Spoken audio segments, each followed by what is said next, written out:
Hello there everybody and welcome to falmunction Plays, the beginner's guide. Actually, welcome back I should say after a very long time of basically no videos on my channel. Very sorry about that.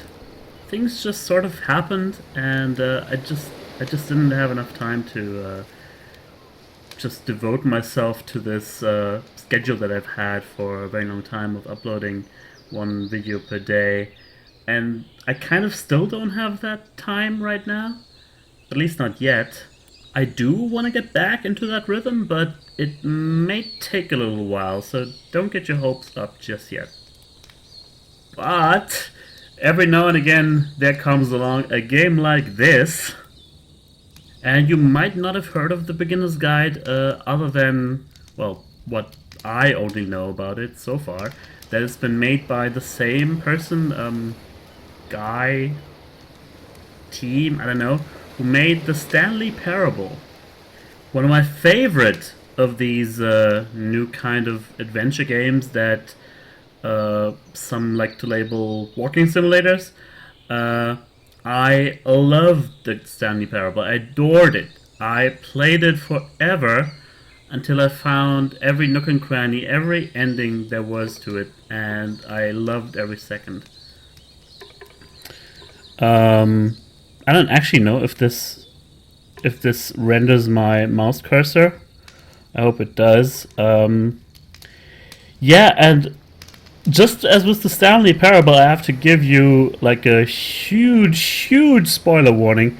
This game is, if it's anything like the Stanley Parable, it's gonna be amazing. It's gonna be great, but it's not gonna be as much fun if you know what you're in for. The best way of doing this type of game is not knowing anything. I'm pretty sure this game is gonna be similar. I've only seen like the first 2 minutes of it at another Let's Player's channel, Christopher Odd, very highly recommended. And that already sold me, so let's jump right in. I'm so excited for this.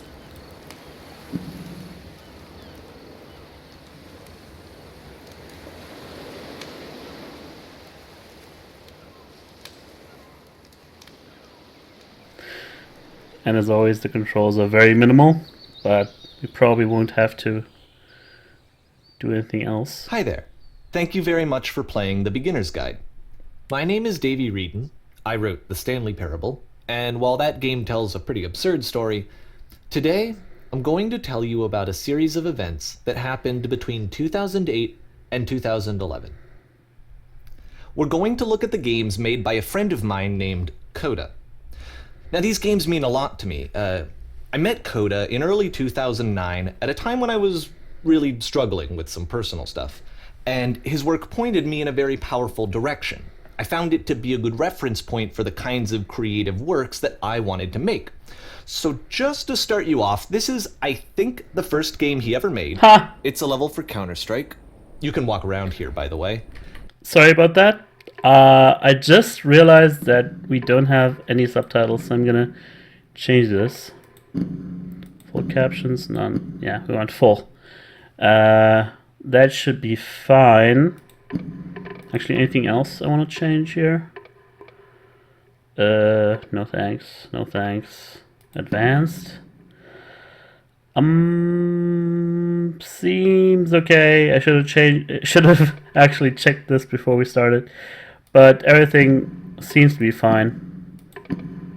Did I apply the audio stuff? Yes, I did. Okay, let's get back into it.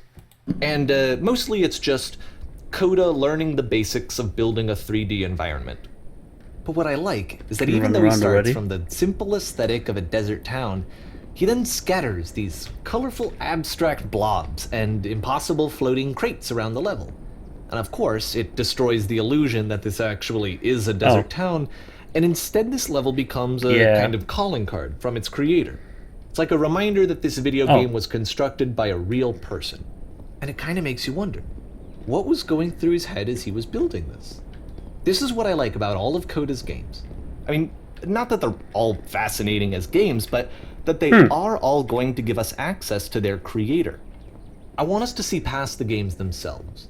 I want to get to know who this human being really is. And that's exactly what we're going to do here. So, it's 2008, Coda starts making these games, and he never releases any of them. He doesn't put them onto the internet, he just makes them and then immediately abandons them, and they sit on his computer forever. And I think he really understood this image of himself as a recluse. At one point, he jokingly renamed his computer's recycling bin to Important Games Folder. So, this was just how he worked. He tended to crank them out one after the other without even really pausing to try to understand what he had just made, until suddenly one day, he just stopped. In 2011, that was it. He made his last game, and then he hasn't made another one since.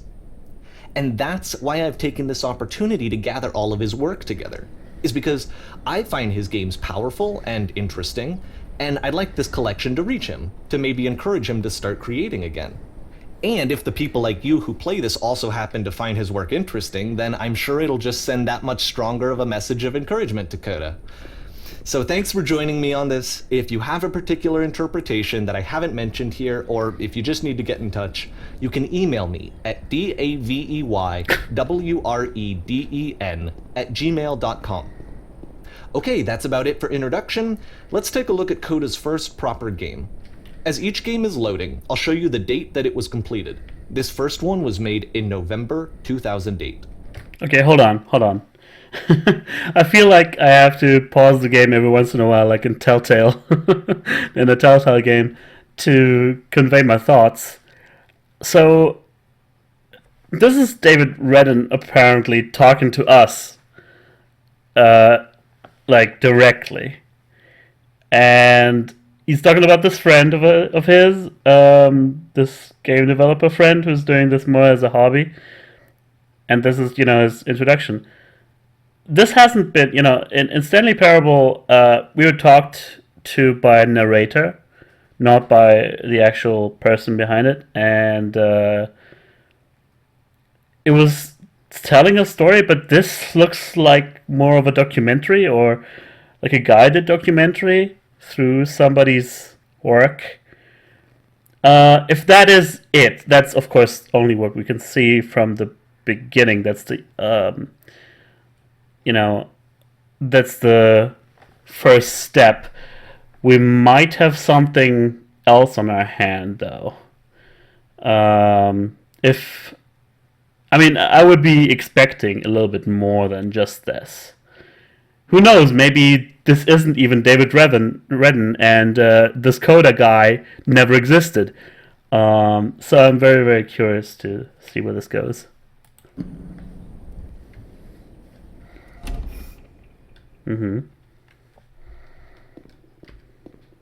Whisper machine status active. Evacuate immediately. Huh. Whisper machine active. Shift to structure.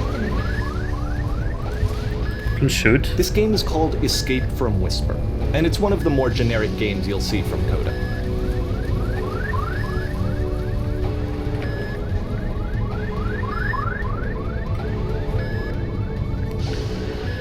Yeah, lots of source assets. It kinda looks like this game was abandoned mid-development. For instance, you have this gun, which you'd think would indicate that there are supposed to be monsters or enemies somewhere, but then clearly there are no enemies anywhere. Yeah. You can't even reload the gun when you run out of bullets. But ultimately we don't really know. Maybe Coda thought that actually it was complete the way that it is. And I think that we should talk about his games for what they are, rather than for what they're not. Enemy force neutralized. I don't know if that should be the right approach. I mean, you could be just doing it a disservice. From this room. Nice. They're clearly unfinished. As he said before, I wonder why he can't talk to Coda himself and have him explain what he had in mind for these games. Apparently the space station has a labyrinth on it. Sure, I don't know. There's really no reason for it that I've ever been able to discern, so in the interest of time, I'm just gonna skip you on past it. Thank you. Okay, this is the part that's interesting. The game has this narrative about the whisper machine and how it has to be turned off, and then you get to the engine room. Hey, you there, in the engine room. You could save us all. That beam is powering the whisper machine. We could disrupt it by introducing a great enough heat signature. If your body could stop the beam. It's so much to ask, but for all of our lives, would you do it? Could you give yourself?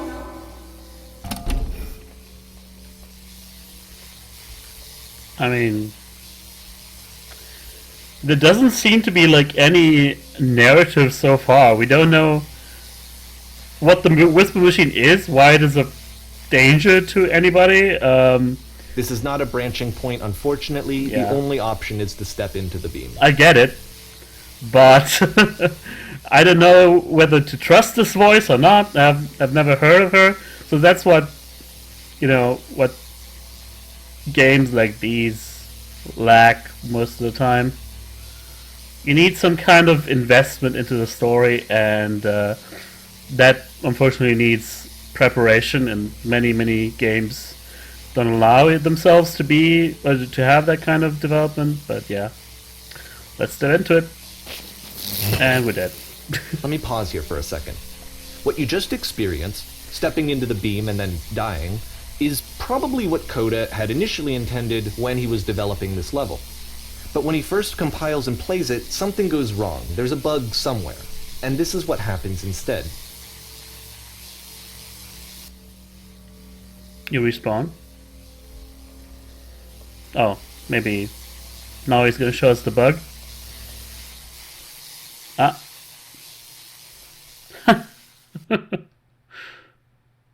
Okay. The beam causes you to start floating. And this is an important moment for him. Because yes, this is technically a glitch, but Coda identifies something human about it. Like how small it makes you feel in the face of this larger chaotic system. Or this floating could be the afterlife, a peaceful place, juxtaposed against all of the hysteria that you've just had to traverse. I don't even know. I have no idea what he was thinking, but what's clear is that after making this, something lodges itself in his brain. He wants to do more of these really weird and experimental designs. So he stops work on this and moves on to a stream of tiny little games that go in all sorts of directions. Let's go ahead and take a look at the first game he made after leaving this one behind.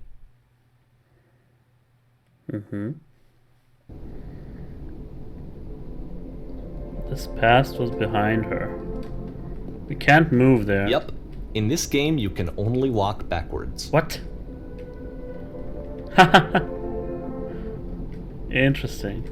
Wait. I could... yeah.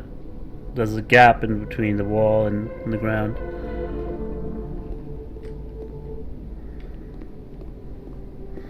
That's a weird little... I can't even steer to the left or to the right. Except for... So it's a short and relatively minimalist experiment combining motion and narrative. It is less advanced than the previous game, but actually it seems to be more focused, more complete. Keep changing. Coda's trying to give What it a is the unique future? voice rather than simply basing it on a pre-existing trope. When she stops and looks, it becomes clearer.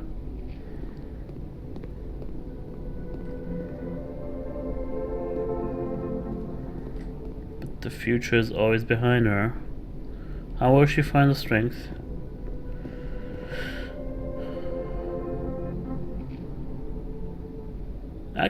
I can dig this. To confront it. It's a short little thought, it says what it wants to say, and then it ends. Didn't need anything more than that. Yeah, Which to me is why it works, because it gets out quick. exactly. Okay, next one.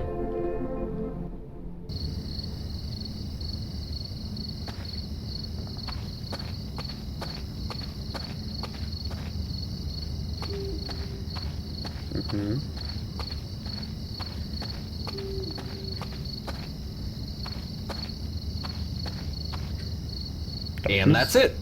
Okay, the meaning of this game won't be clear just yet. Please be patient with me for a few more games, and I promise you'll see what makes it interesting. Okay. Maybe it's a series of games that... Oftentimes, Coda would put bizarre titles like this one at the start of his games. I wish I'd known him at the time that he was making these early games. He would really only talk to me about his work as he was making it. Once he stopped work on a game, like, that was it. It was dead to him. And I don't agree with that at all, but what are you gonna do? So maybe... because he was talking about that... Once you've been slowed to an absolute crawl, the door at the top of the stairs opens. So why, if Coda's not showing these games to anyone, why bother opening the door at all? Well, to show you, I'm modifying the game here so that when you press enter, it'll bring you back up to full speed so you can enter the door for yourself. But I'm sure you'd be able to reach the doors at some point, right? Eventually? But it seems to still become slower and slower. I actually stopped at my own volition back there because I was thinking, well, because David just told us that the other game, that previous one, would only make sense a few games later down the line. But on the other hand, Coda wasn't developing them in conjunction with one another. He always kind of went from game to game, so maybe that connection was subconscious. I do want to check if I can maybe reach it without pressing enter. It's gonna take a while though. It's very interesting. Maybe it is just this analysis of a person's approach, or like an everyday artist who because whenever we look at art, we always look at the masters. We never look at the people, you know, that they're just starting out, or the ones who are who maybe never get anywhere. So this might be, even though it's, you know, the two are friends, even though that's the case, it might be interesting just to hear his thoughts and be presented with it. Yeah, I am gonna keep crawling here. Not just because I want to see what the game designer had in mind, if the player actually did that, but I mean, probably David would have told us anyway when we reached it with the enter cheat. But also, what David would tell us if we refused to do this. That's another. Probably if I hadn't played the Stania Parable, I wouldn't even be trying this. But the Stania Parable talks a lot about player agency. And it doesn't really talk so much about it, but it presents the player with lots and lots of approaches to, you know, thinking about that idea. And, you know, doing something David doesn't want us to do. I'm just doing it basically... you know, because of Stanley Parable. Kind of as a tribute. Come on. It would be funny if you'd slow down more and more and you'd never actually be able to reach it. No matter how hard you tried, but maybe that's not possible. I mean, while still moving. Maybe that's not possible with, you know, game design, game physics and stuff. Look at the way we've come. Almost there. Come on. And keeps going.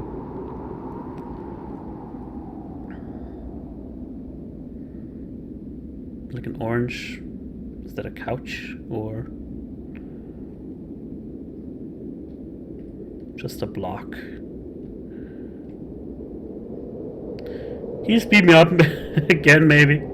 I'm like, I've reached your destination, haven't I? Or do we have an even longer way to go now?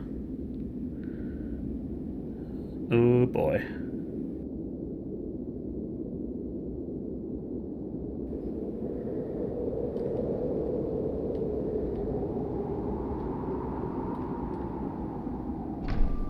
Ah! Something happened. Stand on an extra... What the f... Okay. That's way too much text. A room that's warm and nice and filled with little ideas for games.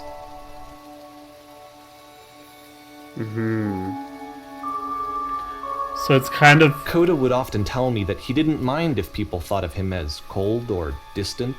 He said that he knew that he was actually a vibrant and compassionate person, but that it takes time to really see that. It can be a very slow climb to get there. I see. So this is kind of his brain we're in right now, and the climb is how long it takes to get to know him. That's cool. Okay. Let's see where this takes us.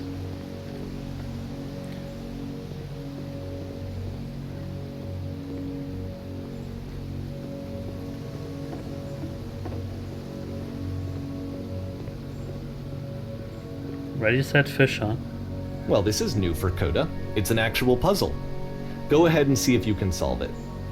Oh. Okay.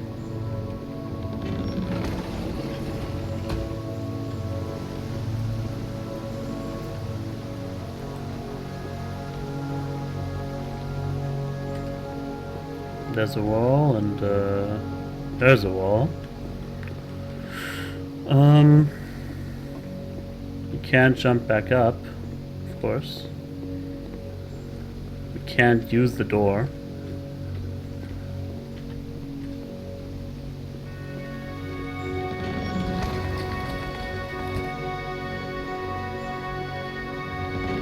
Don't forget that solution, because we're going to see this puzzle again soon. Okay. We're gonna see it a lot. Yeah, there's another jump we can't get back from.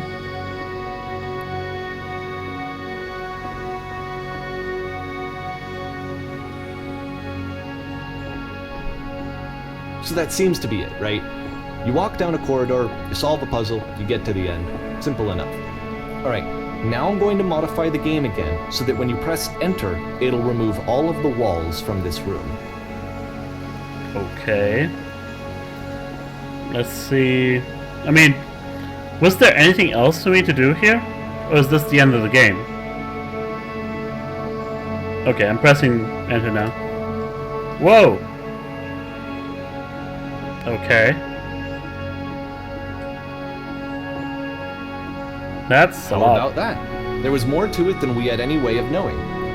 I actually find it funny that this game comes after the Stairs game, since they essentially convey the opposite idea. So, in the Stairs game, a dull exterior concealed a rich interior. And then, in this level, a dull interior hides this fantastic outer world. Either way, I think that the point is the same, is that most of the time you don't get to know what you're missing, or even that you're missing anything. That's not your role as a player. So if your role here is not to understand, then what is it? Wait. But... wait a second. If I...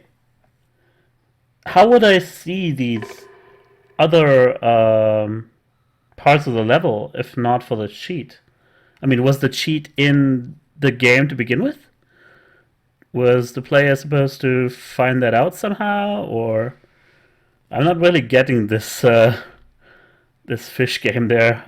Okay, let's go back to that one David was talking about that we couldn't understand otherwise. You are now entering... exiting, I mean. Aha! So, this, combined with the entering game from earlier, tells us that Coda believes his games are connected somehow. It could even be that the stairs game and the puzzle game are literally connected in between this and the entering game.